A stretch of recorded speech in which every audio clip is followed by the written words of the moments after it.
So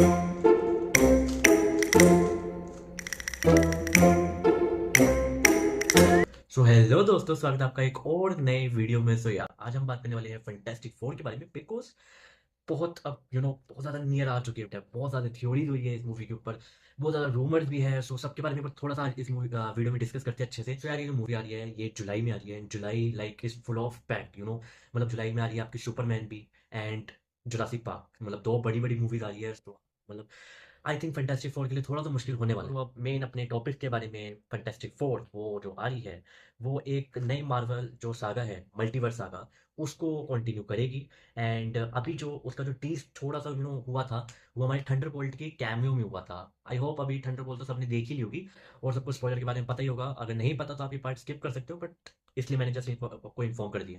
sir, अगर मैं उसके थंडरबोल्ट के कैमियो की बात करूँ तो उसमें दिखा था कि जो हमें उसमें फैंटास्टिक फोर की शिप दिखी थी हमें, जिसमें साफ उसमें पता लग रहा था कि उसमें फोर का लोगो बना हुआ है एंड वो अर्थ की तरफ आ रही है। सो हाँ, अब तो हमें पता लग ही जाता है कि फैंटास्टिक फोर की मूवी में कुछ ऐसा होने वाला है कि जिससे जो फैंटास्टिक फोर के हमारे जो चार जो बंदे हैं वो वहां से भाग जाते हैं अपने अपने यूनिवर्स से एंड आपने अर्थ 616 वाले यूनिवर्स में वापस आ जाते हैं। सो अगर इसमें ट्रेलर के ऊपर बात करें कि ट्रेलर से हमें क्या समझ में आता है तो वो देखते हैं। तो पहली बात, हमें एक तो सारे नए एक्टर्स हैं। लाइक हमारी पहली भी फैंटास्टिक फोर मूवी आई थी तो एकदम रिबूट ही समझ लो। तो इसमें प्रॉपर हमें पहले पुरानी एक बार ओरिजिन दिखाएंगे फैंटास्टिक फोर की, वो उनको कैसे पावर्स मिलती है। सो बेसिकली इसमें जो मेन कैरेक्टर है वो चार कैरेक्टर हैं। फर्स्ट है द फैंटास्टिक, ऑब्वियसली हमने रीड रिचर्ड। फिर है सूजन स्ट्रॉम, फिर है बैन ग्रेम, फिर है जोसेफ क्विन। है ना, बैन ग्रेम हमारे द थिंग है, जोसेफ क्विन हमारे द ह्यूमन टॉर्च है। तो हाँ, ये हमारे पास चार है और इसके अलावा भी एक रोबोट है एंड जो कॉमिक्स में भी रेजोनेट करता है बिल्कुल एंड एग्जैक्ट वही है। और हाँ, सबसे अगर मैं इसमें एक स्पेशल चीज मैं ये मेंशन करूंगा कि सबके जो अपीयरेंसेस है सब बिल्कुल एग्जैक्ट कॉमिक वाइज इन्होंने रखा है एंड कुछ भी चेंज नहीं करा है। बिकॉज द थिंग, अगर मैं 2015 की जो फैंटास्टिक फोर आई थी, अगर तुम उसमें द थिंग देखोगे उसका टेक्सचर बिल्कुल अलग है। मैं एक फोटो भी लगा दूंगा। एंड जो इस बार में जो फैंटास्टिक फोर हमें जो दिखेगी उसमें जो द थिंग जो हमें दिखा है उसका बिल्कुल अलग टेक्सचर है, बिल्कुल एग्जैक्ट कॉमिक एक्यूरेट है। एंड इसमें जो हमें जो मेन विलन देखने वाला है वो द गैलेक्टस है। आई होप कि मेन विलन हो, बिकॉज जहां तक रूमर्स आ रहे हैं कि लोग ऐसे ही बोल रहे हैं कि जो द गैलेक्टस है वो फर्स्ट हाफ तक ही रहेगा, फिर सेकंड हाफ तक डॉक्टर डूम कवर कर लेगा। और जहां तक अगर मेरा मानना है कि I don't think so, because अगर डॉक्टर डूम को इतनी जल्दी और इतना कवर कर देंगे तो सरप्राइज पैकेज रहा नहीं जाएगा आई थिंक, मेरे हिसाब से। तो डॉक्टर डूम को वो आई थिंक कैमियो के लिए ही रखेंगे और गैलेक्टस रहेगा इसका पूरा प्योर मेन विलन। एंड अगर आपको गैलेक्टस के बारे में नहीं पता तो मैं थोड़ा सा उसके बारे में समझा देता हूँ। गैलेक्टस एक्चुअली एक बहुत बड़ा एक विलन है मार्वल कॉमिक्स के हिसाब से। एंड बाकी तो एक बहुत सिग्निफिकेंट विलन नहीं है, बट वो फेमस इसलिए है बिकॉज वो बहुत सारे इश्यूज में अपेयर दे चुका है। लाइक हमारे स्पाइडरमैन की कॉमिक्स में, हमारे एवेंजर्स के कॉमिक्स में, हमारे फैंटास्टिक फोर के कॉमिक्स में, तो इन सब में कॉमिक्स में ये अपेयर हो चुका है। डेट्स वाई ये बहुत ज़्यादा फेमस है। अगर अगर उसकी पावर्स की बात करें तो बहुत ज़्यादा पावर है। लाइक इतनी पावर है कि वो पूरे का पूरा एक प्लेनेट खा जाता है। या उसकी ये पावर ही है, उसको लाइक उसका खाना है वो। हम जैसे दाल रोटी खाते हैं ना, उसका वो प्लेनेट खाना उसका सिंपल खाना है, या समझ रहे हो आप। हाँ, सेकंड विलन भी दिखाई है सिल्वर सर्फर। अब सिल्वर सर्फर कौन है? वो गैलेक्टस का, गैलेक्टस की चमची बोल सकते हो, या आप, मैं चमची क्यों बोल रहा हूँ, इसमें सिल्वर सर्फर फीमेल है। हाँ, क्या? हाँ, इसमें सिल्वर सफर फीमेल। हाँ, ये मार्वल की कुछ क्रिएटिव डिसीजंस होते हैं जो इन्होंने ले लिए एंड मैं इस बात से ओके हूँ, मुझे कोई प्रॉब्लम नहीं है। गलत मत समझना मुझे, ठीक है। तो हाँ, आगे चलते हैं। सो हाँ, मैंने चमची क्यों बोला मैं ये भी समझा देता हूँ। गैलेक्टस के पास ये भी पावर होती है कि वो किसी को भी अपनी अंडर कंट्रोल वो कर सकता है। यस, तो उसने सिल्वर सर्फर को उसको अपने कंट्रोल में ले रखा है एंड वो जो भी बोलता है सिल्वर सर्फर वो करती है। इन शॉर्ट, सिल्वर सर्फर का सिर्फ एक ही काम है, गैलेक्टस के लिए खाना ढूंढना। हाँ, आपने बिल्कुल सही सुना। तो वो अलग अलग प्लैनेट्स जाती है और वहां देखती है कि वहां पे वो गैलेक्टस के लिए प्रॉपर प्लैनेट है या नहीं है।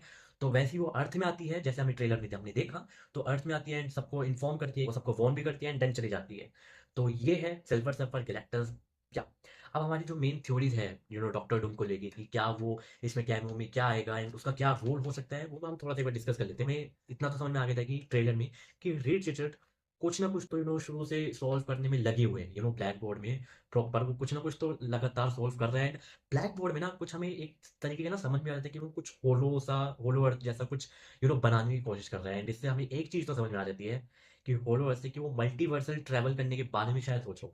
हाँ, अब आई नो कि ये बहुत ज्यादा एडवांस चीज हो गई कि वो ये बंदा सोच कैसे रहा है, बट हाँ, डॉक्टर डूम रीड रीडर से एक ही बात पे चिढ़ता है, वो क्या है? उसके समझदारी से। यस, डॉक्टर डूम रेडिएटर से इसलिए दुश्मनी है क्योंकि वो उससे ज़्यादा समझदार है। तो सोचो डॉक्टर डूम अगर इतना पावरफुल है, अगर उससे भी ज़्यादा अगर वो समझदार है हमारे फैंटास्टिक, तो सोचो वो मल्टीवर्स तक तो वो सोच ही सकता है इंसान।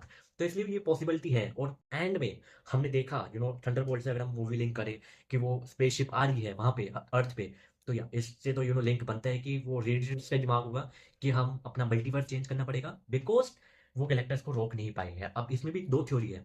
अब इसमें ये हो सकता है कि या वो गैलेक्टस को रोक नहीं पाए या फिर डॉक्टर डूम को नहीं रोक पाए।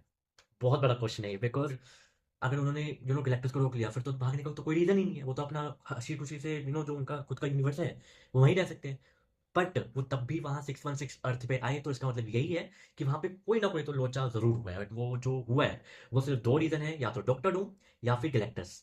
तो या कौन हो सकता है वो अभी मूवी देख के पता चलेगा। बट हाँ, ये 2 बड़ी पॉसिबिलिटी है। एंड मैं जहाँ जोन से पॉसिबिलिटी से जाना चाहता हूँ वो गैलेक्टस है।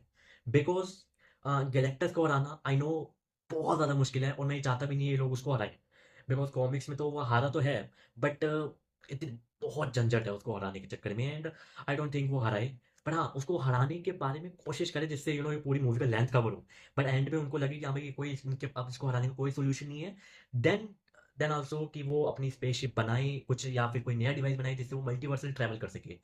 सो या तो ये मेरी थ्योरी है। वो डॉक्टर डूम का ना पुराना कुछ अलग से सेटअप कर सकते हैं एज़ अ पोस्ट कैमियो, है ना? पोस्ट क्रेडिट सीन में, बट उसको प्रॉपर पूरी मूवी में एक बहुत लंबा टाइम के लिए लाना, it doesn't make a sense for me now, because अभी जस्ट एक ही मूवी आ रही है मल्टीवर्स सागा के लिए, इस मार्वल के लिए, एंड उसी में तुम अपने मेन विलन जो एक बिग बैड ही कहते हैं ना उसको, तो अगर तुम उसको ला रहे हो तो बहुत ज़्यादा ही जल्दी हो जाएगी आई थिंक मेरे हिसाब से।